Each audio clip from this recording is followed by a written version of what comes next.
everyone, hope you're all doing amazing. Today we're going to break down the interrogation of a police chief. James Hanzey, the former police chief of Buckeye Lake in Ohio, got brought in to be interrogated after an accidental discharge into an empty home. The village officials requested an investigation take place into why the police chief was on duty after having a finger surgery just the day prior. The investigation brought up a lot of allegations, including fraudulent time clocking, lack of fulfillment of duties, insubordination, and fraud. Before we start, please like and subscribe if you're enjoying the content. Leave a comment about how you feel about this case below. Now, let's break down the interrogation techniques and ponder on the answers that Hanzey gives. Yeah, I think I've met him before. Yeah, sure.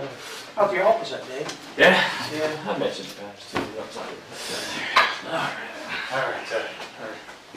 You don't want any water or anything? Alright, Jimmy. These are your Garrity rights, okay? I'm sure you're familiar with them, but if you want to read those over, and just a bit for you. Let me know if you have any questions about anything. Oh, that's so good. Was it? Mm-hmm.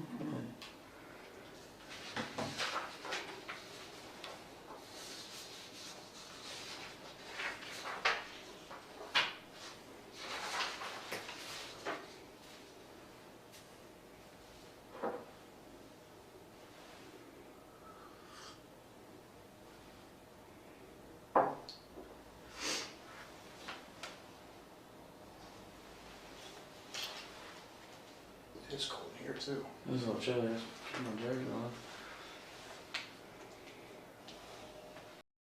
The detectives comment about how cold it is in the interrogation room, and they are wearing jackets.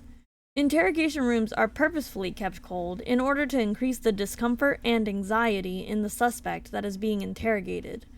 Suspects are usually seated in the corner of a wall, with the detectives in between the door and the suspect. This would also increase stress in a suspect.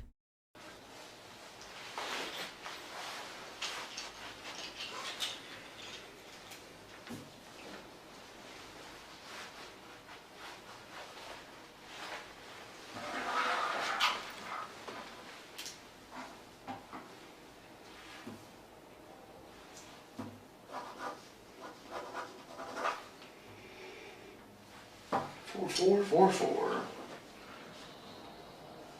Dude, 1258. I appreciate you speaking a little early, man. Makes it a lot easier.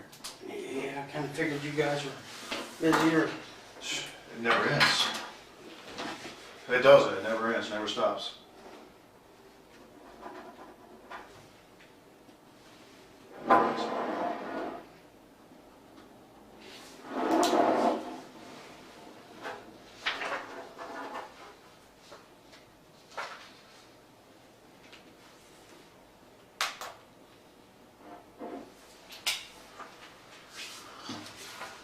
Alright, Jimmy. I guess first let's just start off with, do you have any questions right off the top of your head that you want to ask? She gave me a paper yesterday that said something about public records, village property, inaccurate reports.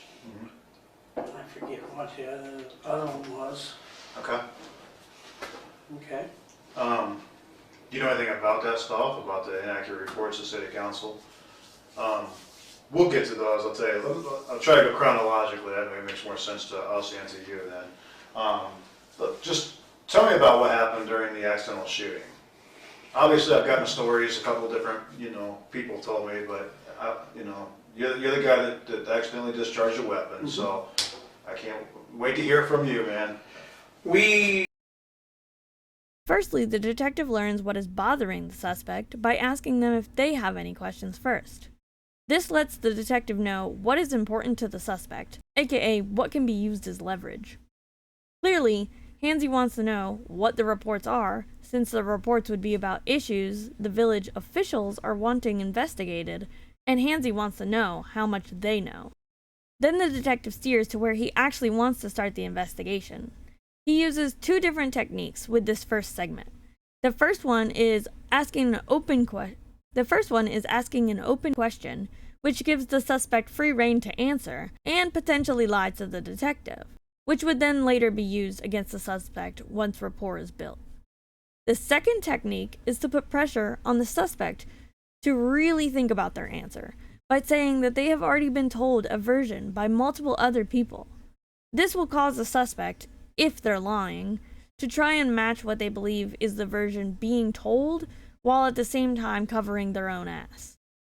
If they are innocent, the suspect will likely have no hesitation telling their version, since they know it is the truth, and they wouldn't be worried about getting caught in a lie. However, detectives still use this against innocent suspects. If you misremember a detail, especially when they're grilling you, you can get into real trouble. It's always best to ask for a lawyer. Let the professionals handle it. You would not do your own root canal. Jeff and Megan and I were on our way back from Lancaster. We had ate at B-Dubs. We were coming down 79 and we were in the area of Buckeye Estate, Beezer Village. And my telephone rang. It was from Darlene Whithofer. I've known the family since, I was a firefighter with her brother Terry forever. And she's on the phone screaming, saying her aunt, she found her aunt in the middle of the road. And that two guys had broken into her aunt's house and held her at gunpoint. She was able to escape, but the gunman shot one guy. He was laying in the floor bleeding to death, and the gunman was still in the house. So we're right there between both entrances to Lee's Village, the main entrance and the second entrance. I tell Jeff, go there because it's right over here, M section. So as we're there, I call Steve Ritter. Literally, this is what we got to get down to the M section. Meet with us. As we pull up, I'm dialing the sheriff's office. I call the sheriff's office. Tell them exactly what's going on. They say, you want emergency traffic? Yes. So you call them? I call the sheriff's office. Okay. We're standing there, we're just trying to decide what's going on, and she keeps saying, he's dying, he's in my house dying, he's in my house dying. She was very physically upset. Both of them were really upset.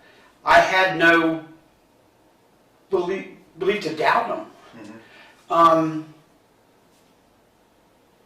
I wasn't even thinking of being on technically light duty. Right. Had no gun with me. Mm-hmm. And, with there someone possibly being in that house dying, you guys have done the same thing. You'd have went in. Hanzey knows that he wasn't supposed to be doing the work that he was doing, and his explanation reeks of it. He gives plenty of extra unnecessary details. Why does it matter if he worked with the caller's brother or volunteered as a firefighter?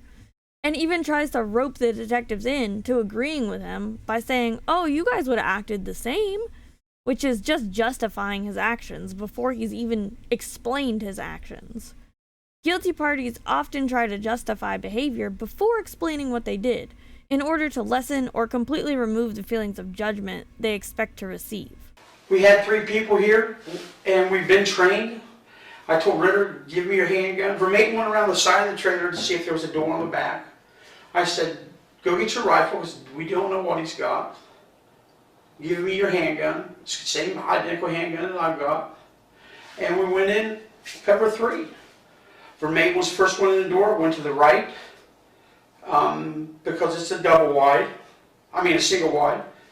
Went in and I went to the left and I held the whole back of the trailer. And the trailer is really dark.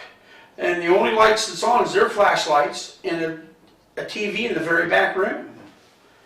I'm standing here, low ready, left hand, and all of a sudden something flashed. I thought someone was coming up, and when I came up, I hit a corner and poof! Went in around, went on the floor. Okay. Did you have your finger on the trigger or something when you went up? I had, yeah. Yeah. Because I was coming up to protect myself. Right. And I just hit that counter and it just, pow. Okay. Just simple as that. We cleared the house. No one was there. It was the TV and the door was cracked about that big. I talked to the woman and the son. Didn't know that she had an onset of dementia is what he told us. Told us the other day that she told him Trump was in her bedroom. Never been to that house before. I know her. but I only knew her from McDonald's, not personally talking to her or anything. I didn't know that she was having an issue, which after everything was found out, it was found out she had a UTI, urinary tract infection forever, and never told her kids, and that was she'd seen a police movie. What? Okay, I get the dementia mentioning, but what does a UTI have to do with anything? That's not relevant, and yet he mentions it as some sort of justification for why the lady with dementia was having hallucinations? Weird. Prior to going to bed that night. So, I checked the house to make sure everything was fine, that we didn't hurt the electric, didn't hurt the water. From her end, set her and her son down and said, listen, we had an accidental discharge. Sorry about that. Everything in the house is fine. And his exact words to me is, I don't give a shit, as long as my mom's okay. I said, what about a doctor's? If she's hallucinating or something like that, we need to get him to take care of her. Let's get her to the hospital. He said, no, she goes into the doctor's in the morning. I said, then you can come and get a copy of our report so your doctor can have that to use to see what kind of medicine to get it on. And he said that would be fine. Or I would have pink slipped her that night. But with her, he's like, I'm staying here. She's going to the doctor's in the morning. She argued a little bit with him. No, I'm not. Mom, yes, you are. You've got a doctor's appointment. And I told him, I said, Dave, you come and get a copy of this report. Or have your doctor, get something from your doctor. We'll fax a copy of the report over to see, show that she's hallucinating or something, so she can get help.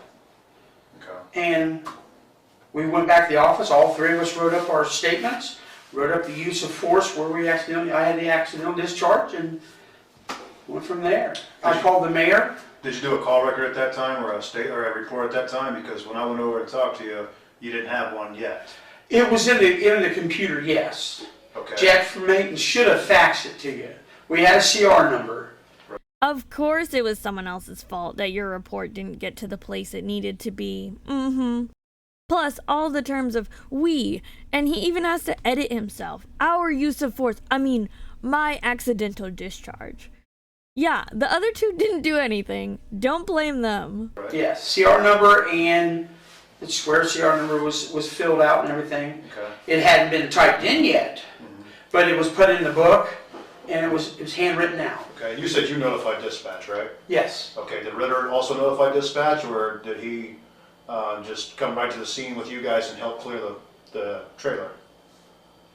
I don't know if he also notified dispatch because we didn't have a walkie on him. I didn't have a walkie, neither did Jeff. I do know when I was standing there and she said 99 traffic, he got on the radio and asked for it and said, 45899 traffic. Okay. All right. So we pull a tape from there. It's going to have you call on dispatch. Yes. Okay. Yes, it was. Because Ritter marked dispatch too and said, hey, this is going on over here at the trailer park and everything else. So he actually marked it.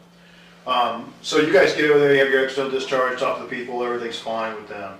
Now, at some point, Hebron came over, right? Yes. Okay. Were they called to come over? I don't know. I don't know that because, again, I didn't hear anything on walking. I don't know. Sometimes when we got something like that, they just drift over. Right. And we drift over to them. Sure. Kind of good mutual aid. Yeah. Was there any conversation about not telling them about the accidental discharge? Yes, there was. Okay. Was that your call? Yes. Okay. And what was the rationale there? Ritter likes to tell things, and for the integrity of the case, integrity of the accidental shooting, Ritter, you don't have to go tell everybody that we had an accidental shooting. Let's get this investigated first. Let's go get it looked at. Let's save the integrity of the case right here before anybody, 1,700 people know. Sure. Basically, I fucked up and I don't want other people to know, so shut the fuck up and let me sleep it under the rug? Yeah, no, you shouldn't be doing that, sir. The integrity of what? How would telling other people make the case any different? It doesn't change the facts. It seems like maybe you just wanted to cover it up with your own investigation. But that's just my speculation. And that was the only reason. There's no reason to hide anything. How can you hide an accidental discharge? Makes it tough. Things go bang real loud. Yeah. And you got a spent shell, we got the shell. I mean, Okay. yeah, I sure did. I told him, I mean, because he likes to tell. You know, and there's some things that happens in-house just like here. You guys have things that happen in-house, you guys aren't supposed to tell anybody until things are looked at. You know, I did exactly what I was supposed to do. I called the mayor 6 times and she never called me back. She called Ritter instead of calling my phone. She does that a lot. Yeah, don't look at me. Look at the mayor. Going behind my back to talk to somebody who seems like they want to follow the rules and be transparent instead of hiding information? How dare she? Dude, you look dumb. Just the other day, she's standing there, Ritter's phone goes off. Call from Peggy Wells. He's talking to her. I'm like, I walk up and say, why aren't you calling me? I'm the chief. Right. That's true. Huh. You know? So you guys got some communication barriers between you and the mayor, you would say? From years, she's been on council for years, and yeah, she never liked the police department. She's actually picketed against the fire department. She don't like them. She had a big meeting with Randy Thorpe, and well, Billy was still there, and wanted to see about bringing them in and get rid of us. And Billy and them guys told him, you can't afford us. Right. You know. But when she took over mayor, and she took me in on January 19th, I told her, I said, all I want to do is my job. Yeah. I want to work with you. I have no hard feelings about nothing. All right. Yeah, and that's that. You know, that's that. But the other thing that got brought up by Peggy was some of the hours that were logged in, and then that was also a concern with some of the people we brought that up as well. Some of the hours that you actually worked, and you know, not actually being at work. That was a common theme everybody we talked to. That, Right. You know, you weren't actually at work doing anything. And I guess a couple of them mentioned a computer that you had at home, that your excuse was that you had to go home because you had some information on the computer at home that you didn't at work. My computer at home is set up the same way the computer at the house. I mean, at the office. Okay. And if I was at my house doing stuff and writing, you can go to my house right now and I can show you the stuff that I've done, changing policies and changing things. I've had permission from our mayor, Kate Carroll, to go there. Okay. Have you had permission from this mayor to go there? No, and I haven't. Okay. All right. I wish I'd have brought my phone in. The times that they're probably talking about is I burnt my foot, right heel, really bad, clear to the bone. And I had to have a special boot. And it hurt to walk in it. And I would come in the mornings, I would get the mail like I was supposed to. I would check the phone recorders and do everything else. And then I would go to the house and do what I had to do. Okay. You know, but I always had my walkie right there, and they knew this. Well, I think part of it too was they said they came over, you know, a couple of times and you were just wearing shorts and a t-shirt watching cops while you were on duty. No. And that was you know, and then when I checked the records, you had them logged down as hours. Yeah. The detective continues to use the other people are telling us technique, and while it may or may not be factual, detectives are allowed to lie to suspects in order to attempt to get them to confess. I believe it's likely that Hanzey was doing what this detective is saying and was probably chilling at home watching TV. I think Hanzey probably was extremely comfortable with no one willing to rock the boat and report him until they were directly asked about his conduct. It is wild how arrogant people can become when they have power.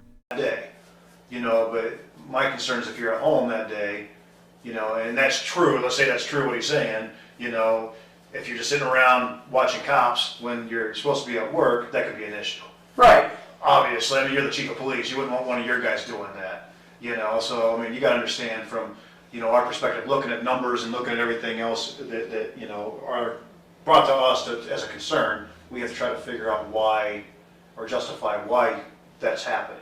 Right. So, and that's why I'm asking you, because No. I want you to justify to me why that is a reoccurring thing, though, from everybody we've talked to. It's a reoccurring issue that, yeah, well, Jimmy goes home a lot, and, you know, he'll leave and he'll just stay home.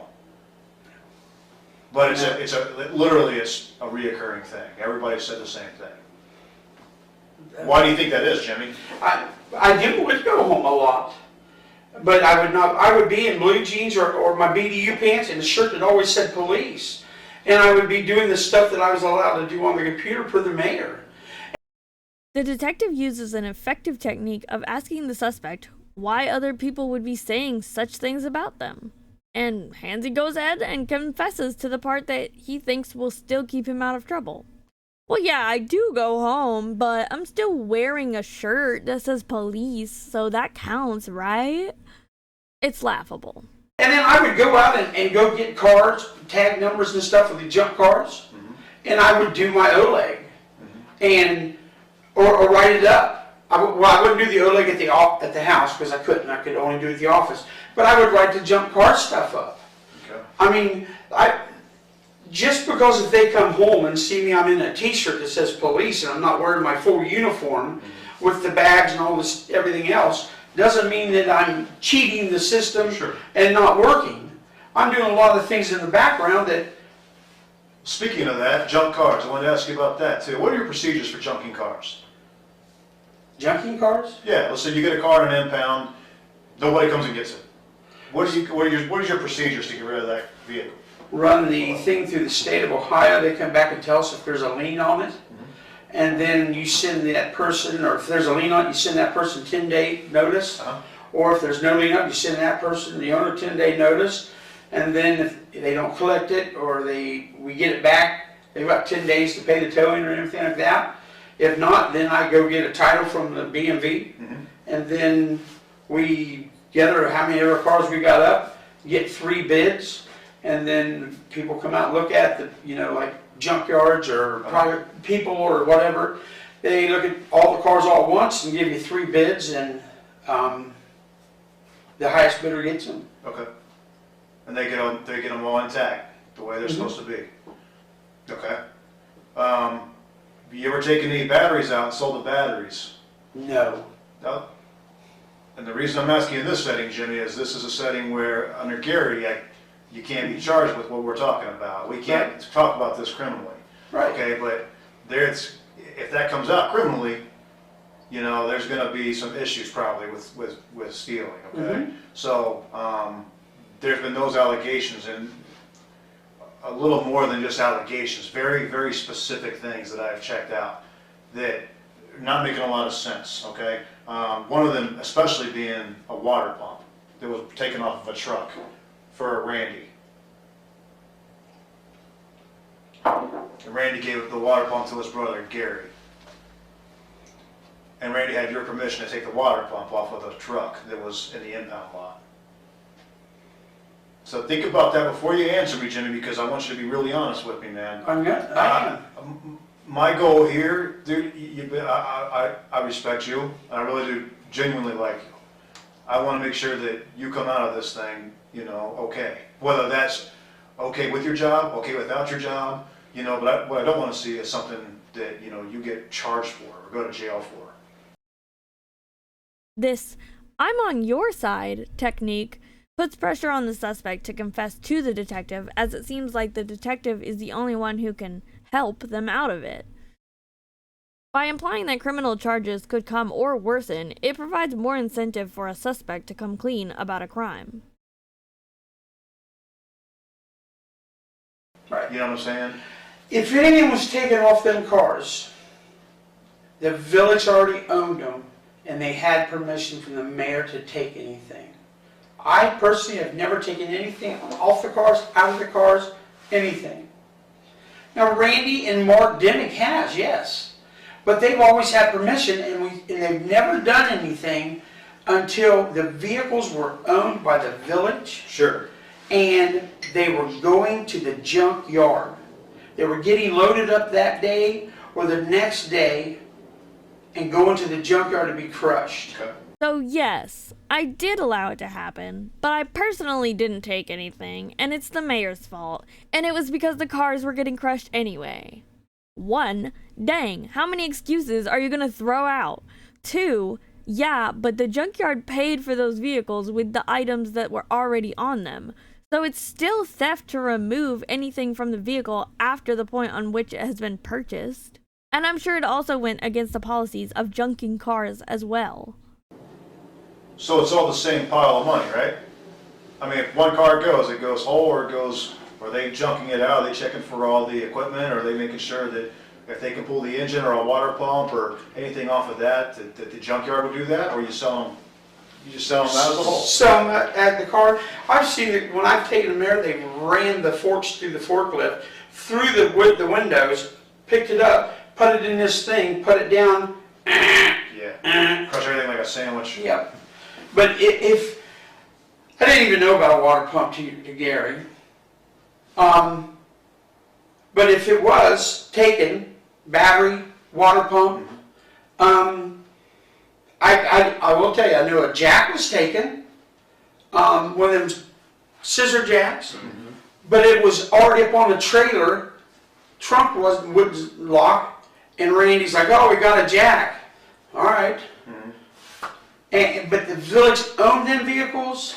There was permission by Clay Carroll, and nothing was taken until that stuff was taken, the village owned it. Okay, so when the village owned it, let's say that you guys did everything properly, the village owned it, did you take any batteries then after they owned it? Did the mayor say, hey, you can take these? I'm trying to, you know, explain it for myself in my head why I've had two people tell me the same thing now. Two different people. One, you know, that I would say is completely on your side, one that says maybe not completely on your side, and they're both telling me the same thing. So I'm trying to figure that out why in my head that would be the case. So is there a circumstance or an instance where you did take a battery or two after the mayor cleared it?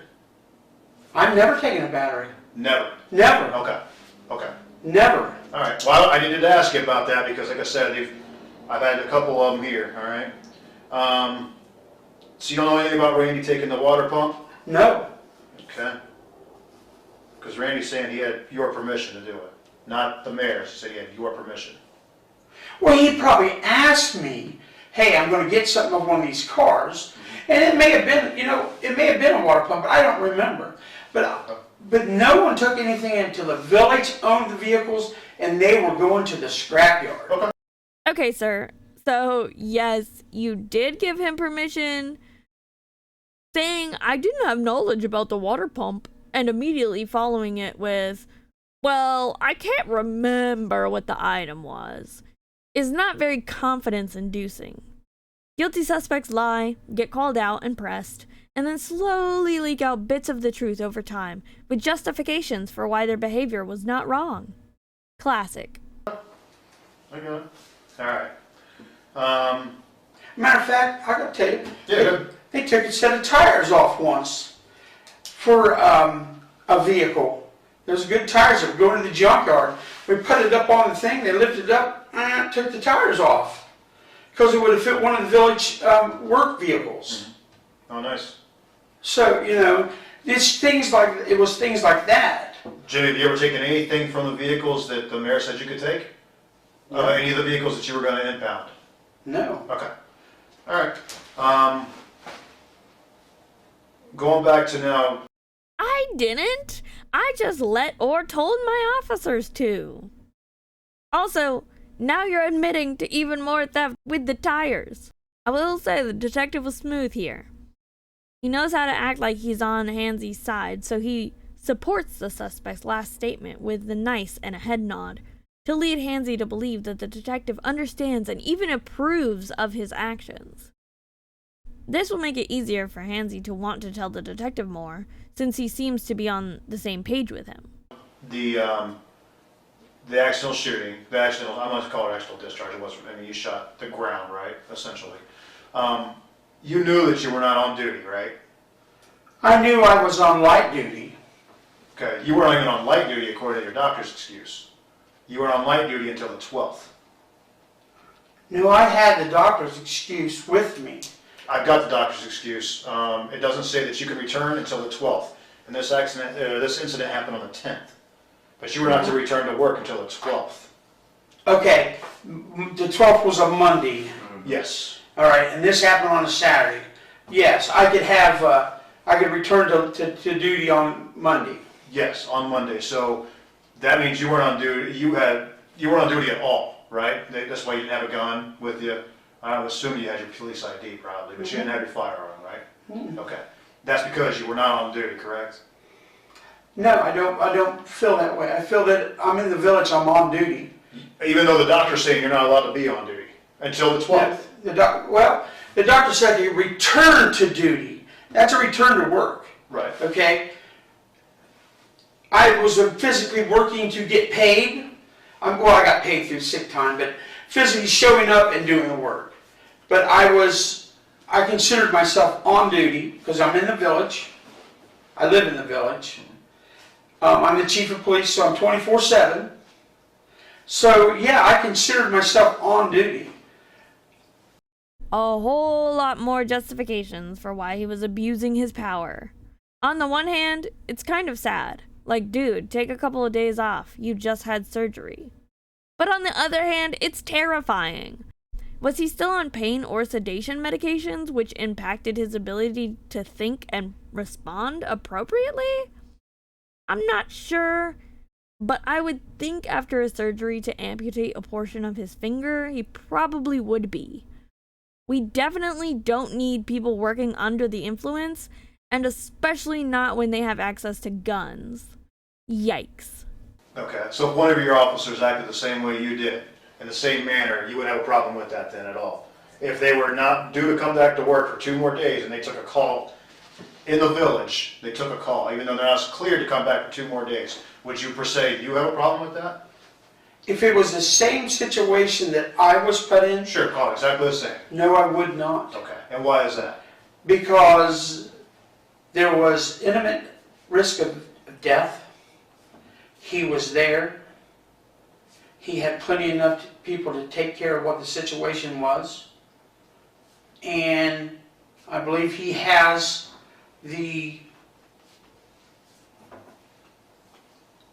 what word do I want to use? You want to use probably duty to do something, right? Yeah. I assume that's where you're going with that. Yeah. Okay. Yes, I do. I would not have a problem with that at all. What he's basically saying is, because I did it, and I can't be wrong. There is literally no other reason why you should not have a problem with it. The last thing we need is cops under the influence going to calls they aren't even supposed to know about. Because they're not supposed to be working at the time.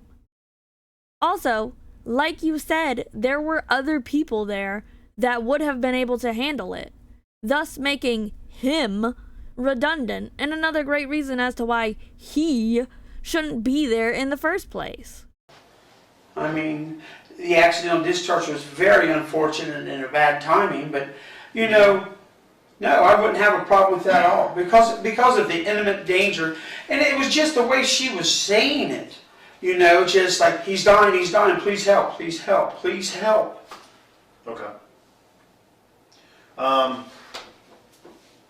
Who is responsible for your auxiliary hours?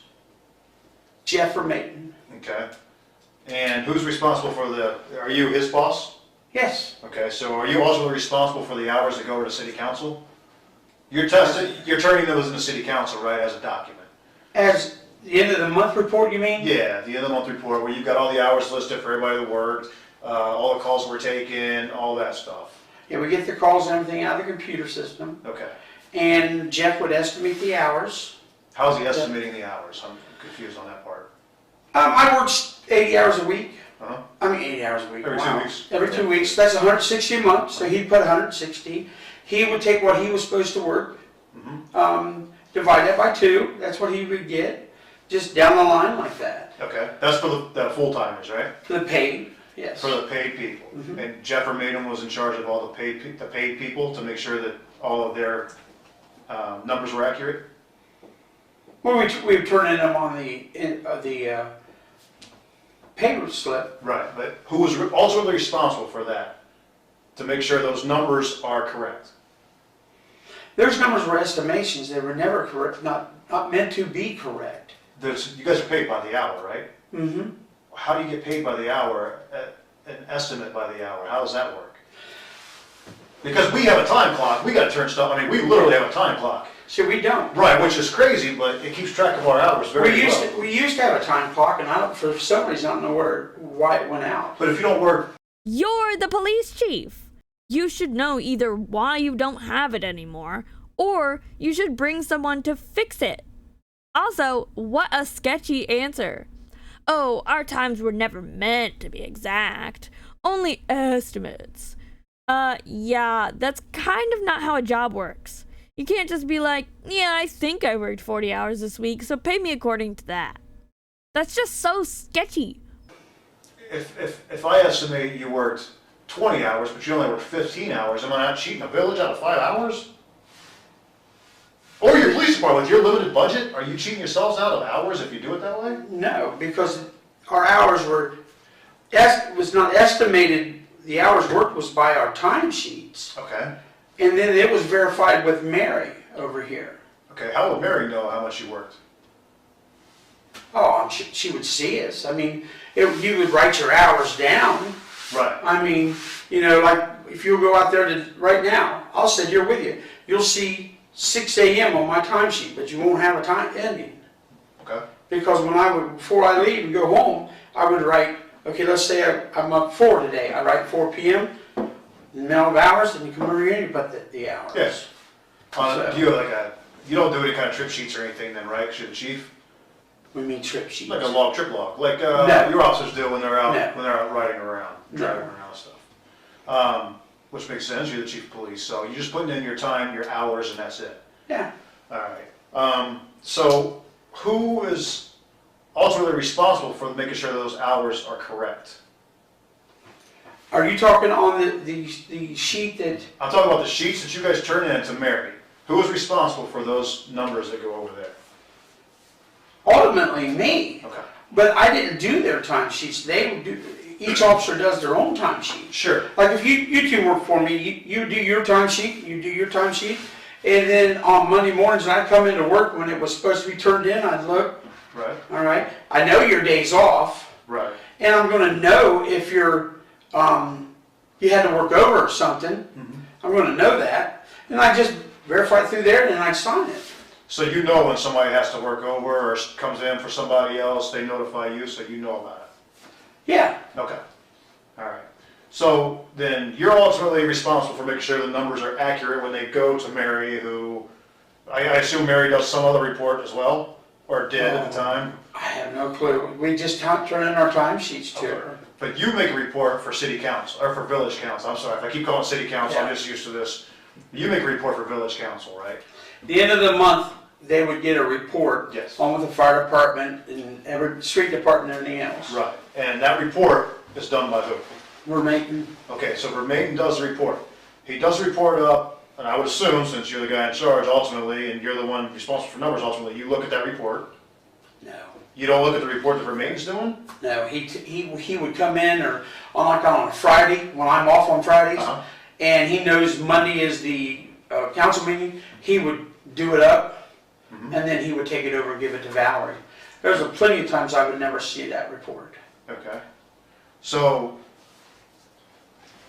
nobody looks at what Vermaiden's doing?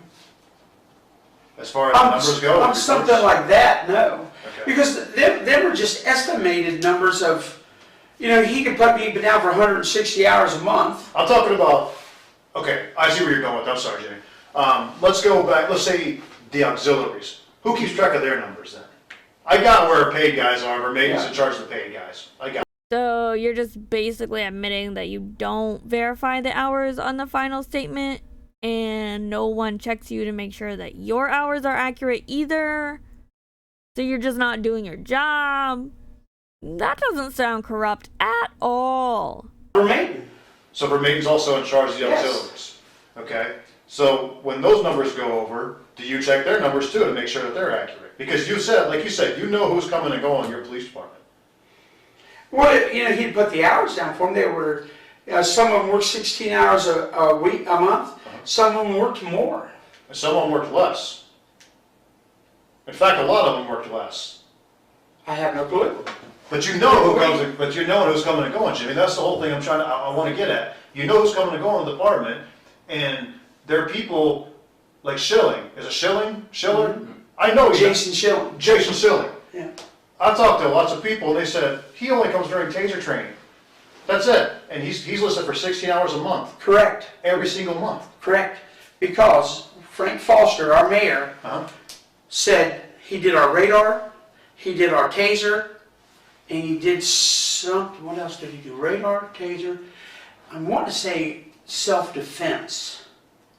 The mayor said he saved us so much money without having to farm out that training that he would give you the 16 hours every month. Gotcha. That So- was Foster, So your old mayor, Frank Foster. is that 2 mayors ago? So your mayor 2 mayors ago said that was okay. Yes, So you guys continue to put 16 hours on the monthly report that's turned into village council, yes. even though he was not working 16 hours. He wasn't physically working 16 hours. That's Right. But he would come out every once in a while. I agree. No, they said that too. They said he'd come out every now and then. But he wasn't coming out 16 hours a month, was he? No. No. So when you're taking a report and it's being generated by the police department and it's going over to village council as him having 16 hours a month, that's not accurate. It may not be 16 hours. I believe it is accurate because the mayor, Frank Foster, said, we will trade him this 16 hours a month if he continues to train us like that. And that's the way we did it. I understand what you're saying. I do. I get it. But Jeez, talk about manipulative. I believe it is accurate because I was told to do it by a mayor who no longer works for the village. Okay, whether or not the mayor actually did give you permission, it still doesn't make the hours accurate, and you're still being deceptive in not informing the newer mayors and checking to make sure that it was still a procedure they were willing to go through with.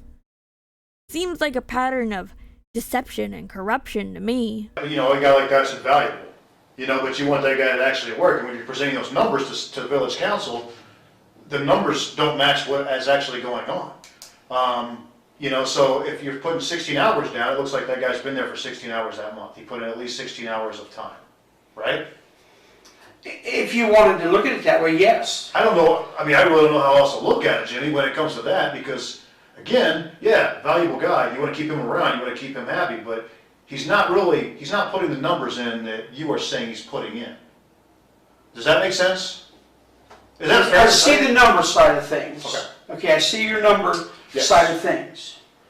But also on this side of the tracks, the mayor said, do this because he trains us like this. 1 month we'd have our taser, and then it would be like a month and a half, 2 months we'd have to do our radar, and then the other. So I see where you're saying number-wise 16, but I'm doing what the mayor said to do. Okay, so let's say the mayor didn't say to do that. Huh? Let's say the mayor did not tell you to do that. All right, let's say that doesn't have anything to do with it. Is that still an accurate number if the mayor doesn't say that you can do it? If you put 16 on there, does he work 16 hours a month? I wouldn't do it. I know, but is that accurate? Is that accurate that he works? Let me just say it this way. Is it accurate that he works, he comes out to Buckeye Lake and physically works 16 hours a month? No. Okay. That's what I wanted to get at. Okay. Now, Vicki Glover, when's the last time she worked for you guys? Oh, I don't. It's been a while. Been 2 years. Over 2 years. Would it be accurate that she worked in October of 2017?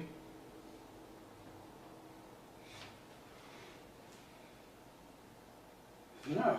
No, but she got 16 hours for that month too, on the report that you guys turned in to village council. How's that? Because she's not on the department. Exactly. She's not on the department. No one took her off the sheet. No one took her off the sheet, but somebody filled out that she worked for 16 hours. Jeff, just 16 every month. And you don't have a problem with that? As a chief of police, I would. That I do. Oh, yes. I would certainly have a problem with that. That I do. Not only Yes. that, we've got Bartow. He works a lot, I understand, but not all the time. What's the other name here? Bear. Tedra? Tedra does not work 16 hours a month, but it's on there for 16 hours a month. Every month that she's been there, she's got 16 hours a month. I call her, she says, no, that's not accurate. I call the guy she rides with, Haas. Jeff Haas. Jeff says, no, she does not work 16 hours a month. Yeah, Right. you guys put 16 hours a month on that sheet.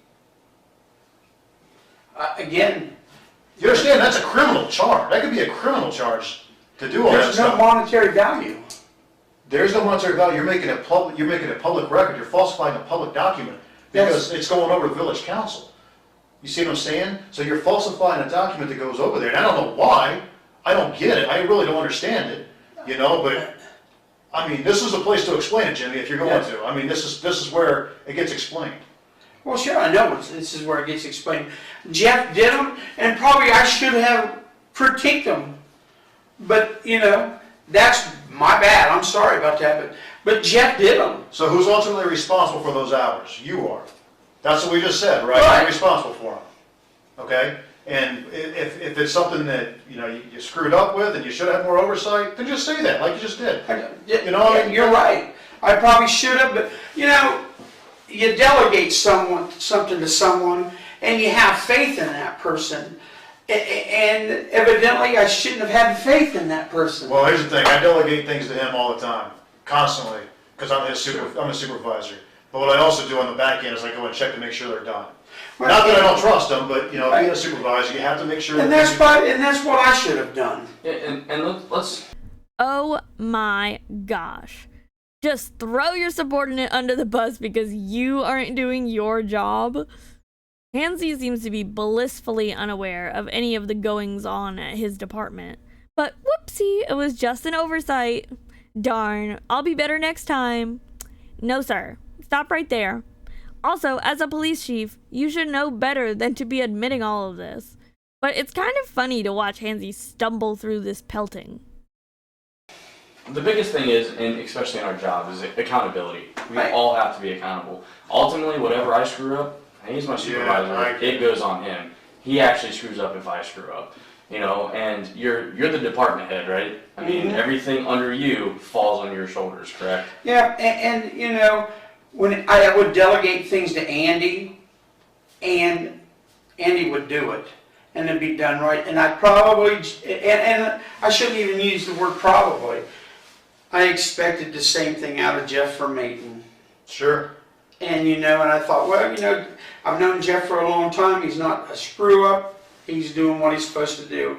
And you're right. I should have said, let me have that report, because I honestly never see the report. He would either do it on Friday, or he would come in on Monday when I was working, and he would ship it right off to Valerie, and Valerie would print it and give it to the other people, give it to the council. Okay. But you're right. I should have had more. Should have doing this right. You know, but I had, you know, Andy did a hell of a job for me, and I didn't have any problems, and I got into that blind side, you want to say. So when you guys are computing auxiliary hours, there's no system there, right? There was a system, and I think Ron did away with it. They had it. How long have you been chief, though? 4 years. So in 4 years, you got no system in place to track those hours, right? Right. Okay. And we have in the last probably 3 months or not as long, there is an auxiliary that says reserve hours now on this big book. They come in and write their time. They're supposed to, Supposed to. but nobody does it, according to everybody I talk to. You know, I mean, if one of the guys, auxiliaries, comes out and slides out and rides with whoever at night, and if I don't hear them on the radio, or they don't stop by my house, I don't know they worked. Right. Yeah, and that's a problem. And you're the chief. So why have you not addressed this in 4 years? Okay, this is going to be the end of part 1. Part 2 will be going into the allegation of insurance fraud. So make sure you watch that. It's coming soon. Thank you and have a wonderful day. Shout out to Jason Taz and the Endless for the ongoing support. I love you guys.